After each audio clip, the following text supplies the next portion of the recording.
naa leen ko. 13 tests réalisés, 69 sont revenus positifs,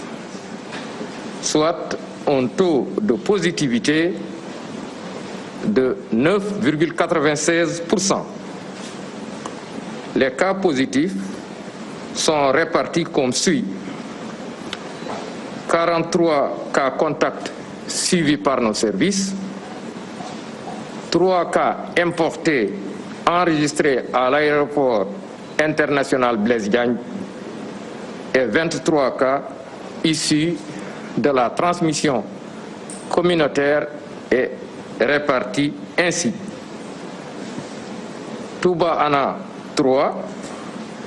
HLM 5 2, Pikine 2, Bignona 1, Cité Gadaye 1, Cité Keur Damel 1, Dalifort 1, Diourbel 1, Fass Delorme 1, Grand Yoff 1, Kaolack 1, Khombol 1, Liberté 6 1, Ouakam 1, Parcelles Assainies 1, Patte d'Oie 1, Plateau 1, Sangalkam 1 et Thiès 1. 114 patients hospitalisés ont été contrôlés négatifs et donc déclarés guéris. 34 cas graves sont pris en charge dans nos services de réanimation. Un nouveau décès lié à la COVID-19 a été enregistré dans nos structures ce lundi 6 juillet 2020. L'état de santé des autres patients est stable. À ce jour, 7547 cas ont été déclarés positifs, dont 5023 guéris, 137 décédés et donc 2386 sous traitement. Parmi les 44 cas graves hospitalisés hier et qui étaient admis en réanimation, on a déploré le décès dont j'ai parlé tantôt, mais 9 sont sortis de la réanimation et ont rejoint les autres salles d'hospitalisation. Le ministère de la Santé et de l'Action sociale présente ses condoléances aux familles qui ont perdu un des leurs, mais souhaite également un bon rétablissement à ceux qui sont dans nos services. Le ministère de la Santé et de l'Action sociale exhorte également les populations au respect des mesures de prévention individuelle et collective. Encore une fois, que je rappelle au passage, qui recommande entre autres une distanciation physique d'au moins 1 mètre quand on est dans les lieux publics ou lors des rassemblements, le port de masque obligatoire quand on doit sortir ou quand on est en rassemblement, le lavage également des mains en fait partie. Aussi, les populations doivent également respecter le rendez-vous pour ceux qui sont suivis pour des maladies chroniques et qui doivent aller de temps en temps voir leur médecin, sage-femme ou infirmier. Ils doivent fréquenter donc les structures de soins comme auparavant. S'ils sont surtout porteurs de maladies chroniques ou ils sont sous traitement et donc doivent respecter les rendez-vous. La vaccination des enfants également doit être poursuivie dans les structures de santé en respectant le calendrier vaccinal et les rendez-vous. Les femmes enceintes ou les femmes venant d'accoucher, qui viennent d'accoucher, doivent également respecter que ce soit les consultations prénatales ou bien les consultations postnatales. Je vous remercie de votre attention.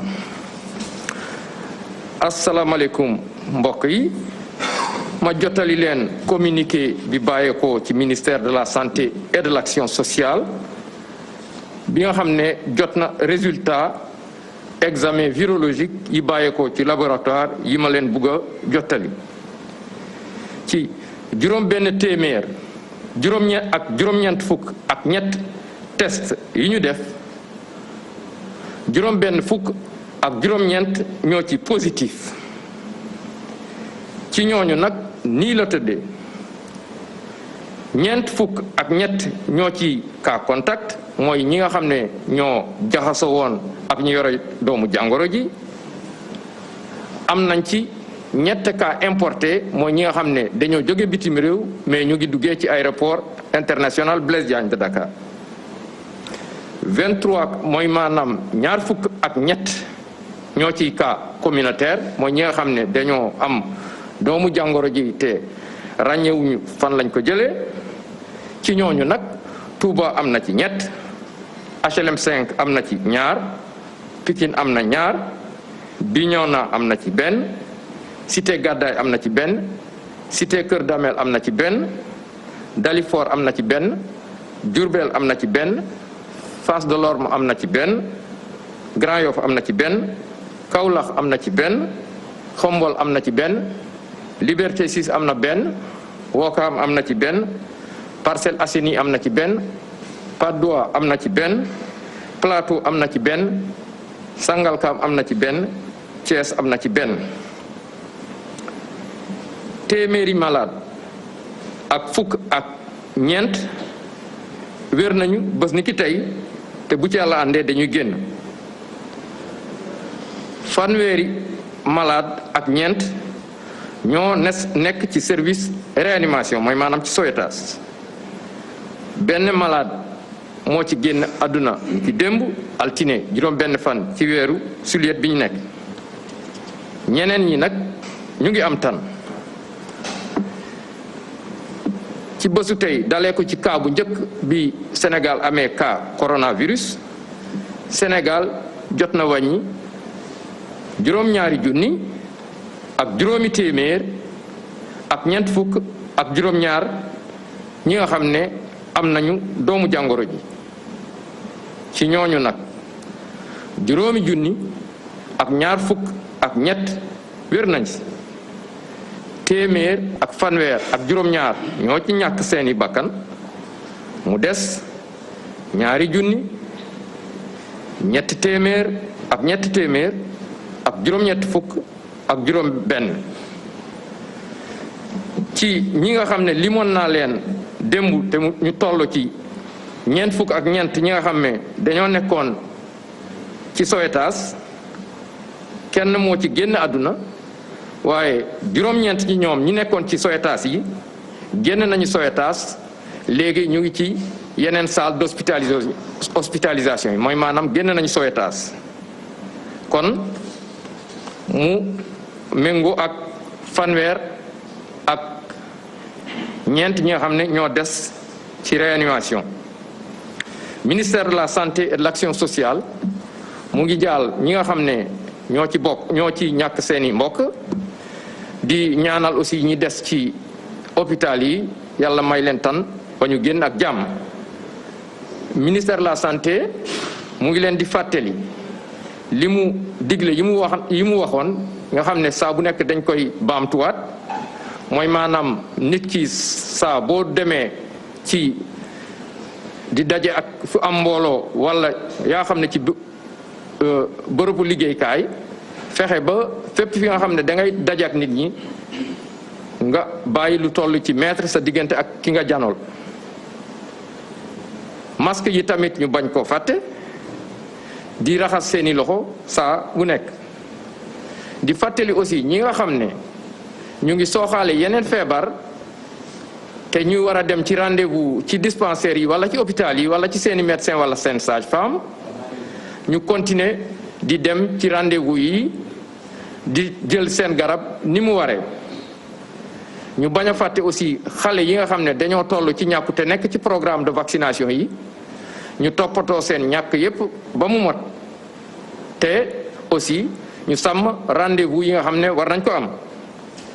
jigéen ñi warul yi wala ñeneen ñi nga xam ne ñu ngi doog a am doom ñooñu tamit war nañu di def seeni visite ni ko programme yi tërale ministère de la santé et de l'action sociale mu ngi leen di gërëm di leen sant. waaw donc mu nekkoon point wu tey bi foofee nga xamee ni moo di ministère de la santé et de l'action sociale donc ci tënk rek ñu débriefé leen ko. voilà boobu ak tey nag gëj nañoo am benn décès donc tey moom la ñu am di benn kaawu décès yokku ci lim gi nga xamante ne moom la ñu amoon démb